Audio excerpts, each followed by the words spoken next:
Մյուս օրը նորից սկսի ծխել։ Այդ լավ է, որ 2029 թվից ենք ուժի մեջ մտցնում, որովհետև հիմա ինչ որ նկարագրեցիք, ես ենթադրում եմ, որ ծխելը թողնելու զանգվածային տեսարաններ ենք ունենալու, մյուս կողմից ծխախոտի ներմուծման շարունակաբար եւ արտադրության շարունակաբար աճեր։ Ես ուրիշ մեխանիզմ եմ առաջարկել, երբ որ այս թեմաները քննարկում ենք, չնայած հիմա էլ կարող է պարզվի, որ մարդու անձնական տվյալների մեջ պետք է կապել բանի քարտի հետ, բանկային քարտի հետ։ Մարդը ծխախոտ առնում է, թե չի առնում։ Այսինքն հիմա գնացինք, ստուգվեցինք, բանի իմ տեղը հարևանից տարա, ենթադրենք կամ չգիտեմ ում տարա, կամ երեխային տարա, այդ լավ բան չի։ Շատ կոնկրետ օրինակ է պետք դնել, այն ժամանակ, երբ որ ես խնդիր եմ դրել այս համակարգը ստեղծել, ես առաջարկել եմ, որ կապվի անկանխիկ առևտրի հետ։ Այսինքն մարդու քարտուց ինչքան է ալկոհոլ ձեռք բերվել, ինչքան է ծխախոտ ձեռք բերվել։ Եթե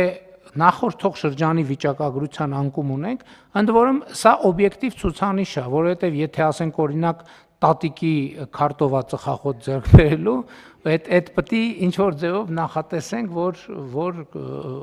համենայն դեպս դա ավելի հետագծելի է։ Այդ մեխանիզմները այնքան կոռուպցիոն տեղեր են բացելու, դա լավ բան չի։ Եվ մենք կարող է պարզվի, որ այնքան փող ենք ծախսում այդ լաբորատոր անալիզների վրա, որ պրոբլեմ է։ Դա չի աշխատելու։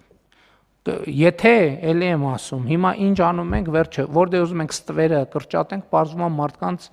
անձնական տվյալներ ենք հավաքագրում, որ իրանց վերահսկենք, բայց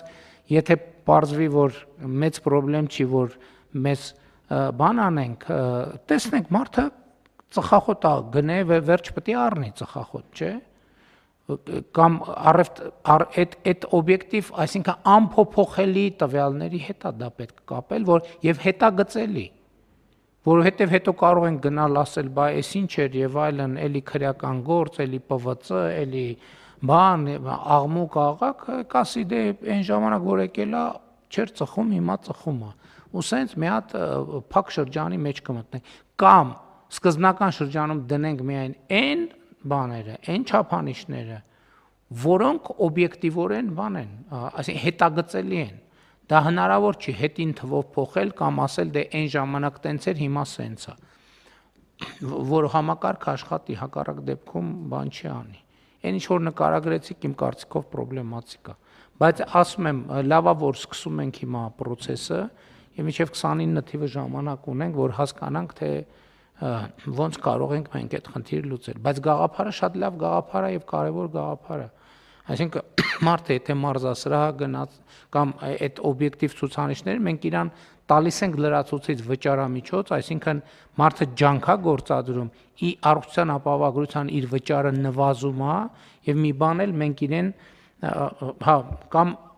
տալիս ենք միավորներ, որով ինքը կարող է վճարել ամենատարբեր դեպքերի համար։ Եթե մենք օբյեկտիվ եւ վստահելի համակարգ ունենանք, կարելի է կիրառել ձևեր, երբ որ 10%-ից էլ նույնիսկ ավելի է, 15%-ա, 20%-ա, մարդը ինչքան է քայլելով, ինչքան է տեղաշարժվում քայլելով, ինչ ակտիվ ապրելակերպով ապրում է, թե չի ապրում։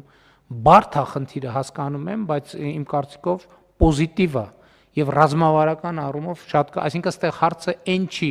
դա անել թե չանել, հարցը այն է ինչպես անել, որ բանի մեջ վիճակագրության թղթի մեջ արտահայտվածը